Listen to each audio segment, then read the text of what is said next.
আক্রমণ করলি থেকে বাঁচানোর মালিক তো আল্লাহ তাআলা। আমাকে তোর হাত থেকে নিচে নামা, আমি ভয় পাচ্ছি।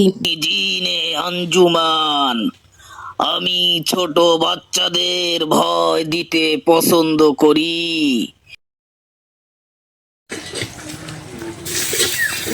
ভাই আমারে বাঁচান, বড় যন্ত্রণায় আছি, দুঃখ ভরা ক্লান্ত মন নিয়ে ঘুরে বেড়াচ্ছি, কিন্তু সমাধান পাচ্ছি না।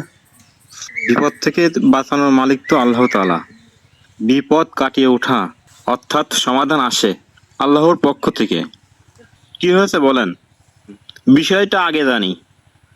ভাই আমি আর আমার স্ত্রী সেদিন দেখি আমাদের উঠান থেকে ভয়াবহ রূপে কি যেন একটা উড়ে গেল।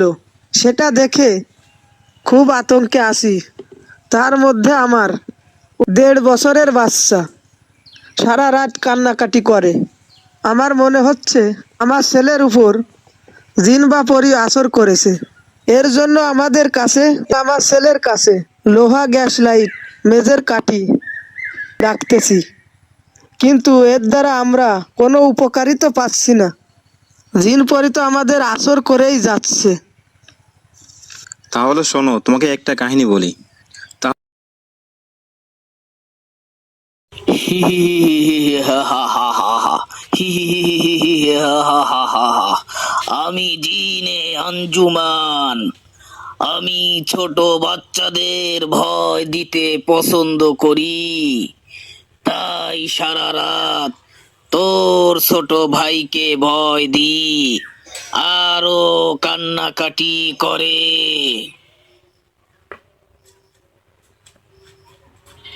আমার ছোট ভাইয়ের বয়স মাত্র 3 মাস।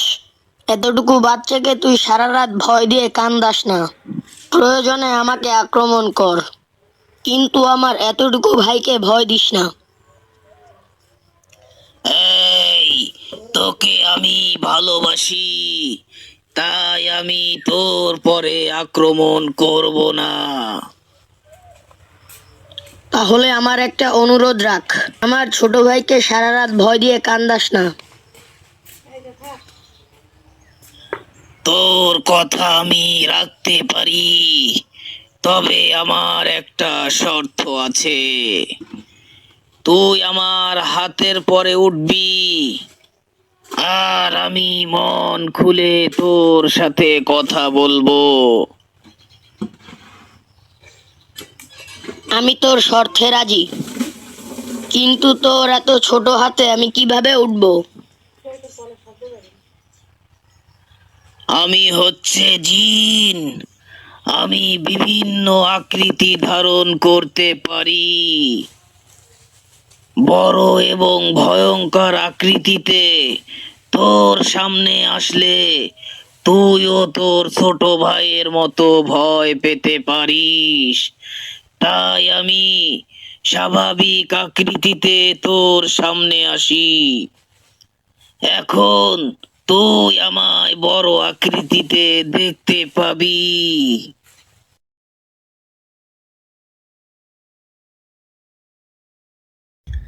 এ কি, তুই এত বড় দানবের আকৃতি ধরেছিস? এখন তো তোকে দেখে আমার ছোট ভাইয়ের মতো আমারও ভয় লাগে। ভয় করিস না, শর্ত অনুযায়ী আমার হাতে ওঠ। আয়, আমার হাতে আয়।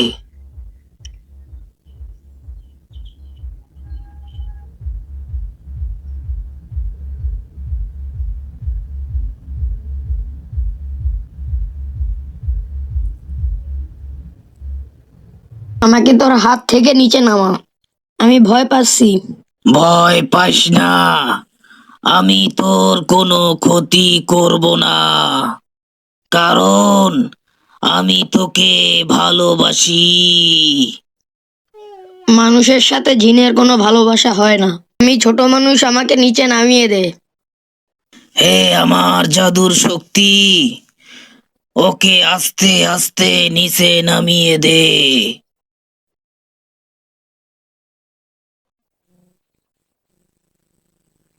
আমাকে নামিয়ে দিয়েছিস সেজন্য ধন্যবাদ। তোর ধন্যবাদ আমি গ্রহণ করলাম আমার ভালোবাসার বন্ধু। তুই থাক, আমি চলে যাই, আবার দেখা হবে।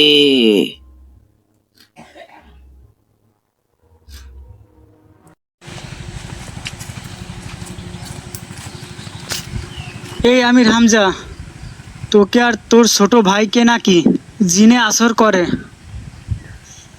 হ্যাঁ, ঠিক শুনেছো। এতদিন খুবই ভয়ে ছিলাম, কারো কাছে প্রকাশ করিনি, কিন্তু এখন আর জিনকে ভয় করি না। কারণ হাফেজ মাওলানা আবুল হাসান হুজুরের কাছে গিয়েছিলাম। আমি আর আমার দাদা হাফেজ মাওলানা আবুল হাসান হুজুরের কাছে গিয়েছিলাম। তিনি কিছু আমল শিখিয়েছেন, সেইভাবে আমল করতেছি। তাই আমার বিশ্বাস জিন আর আমাদের আসর করতে পারবে না। ঠিক আছে ভাইডি, তাহলে হুজুরের পরামর্শ অনুযায়ী আমল কর। আচ্ছা ঠিক আছে, আমি যাই, বাসায় যেতে হবে।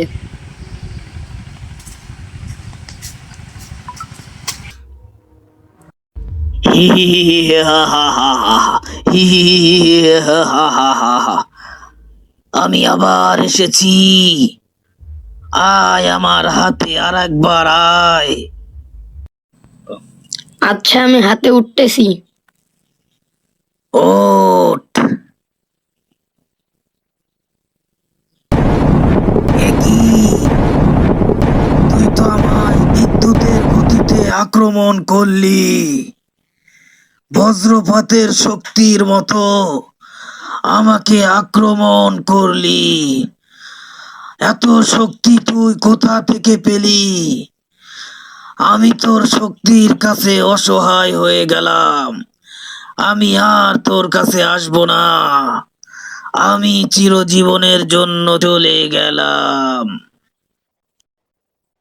ভাই, সেটা তো বললেন না। হুজুর ওই ছেলেটাকে কি আমল করতে বলেছে, যে আমল করার কারণে জিন ওই ছেলে দুইটা থেকে চিরজীবনের জন্য চলে গেল? হুজুর ওই ছেলেটাকে মাঝে মাঝে কোরআন তেলাওয়াত করতে বলেছে। প্রত্যেক কাজের শুরুতে বিসমিল্লাহ বলার নির্দেশনা দিয়েছে। ঘরে সালাম দিয়ে ঢুকতে বলেছে এবং সূরা ফাতিহা, সূরা ইখলাস, সূরা ফালাক আর সূরা নাস পড়ে গা মুছতে বলেছেন। তুমিও এভাবে আমল করো, তোমার বিপদও কেটে যাবে ইনশাআল্লাহ। ঠিক আছে, আমি তাই করব। আমার জন্য দোয়া করেন ভাই। তাহলে আপনি থাকেন, আমি চললাম। যেভাবে বললাম সেভাবে আমল করে কিন্তু, তাহলে বিপদ কেটে যাবে। ঠিক আছে, ইনশাআল্লাহ। ভিডিওটি ভালো লাগলে একটি লাইক দিবেন, তাহলে ভিডিওটি আরো 10 জনের কাছে পৌঁছাইবে। আর চ্যানেলটি সাবস্ক্রাইব করবেন, তাহলে নতুন ভিডিওগুলো আপনার কাছে পৌঁছাইবে।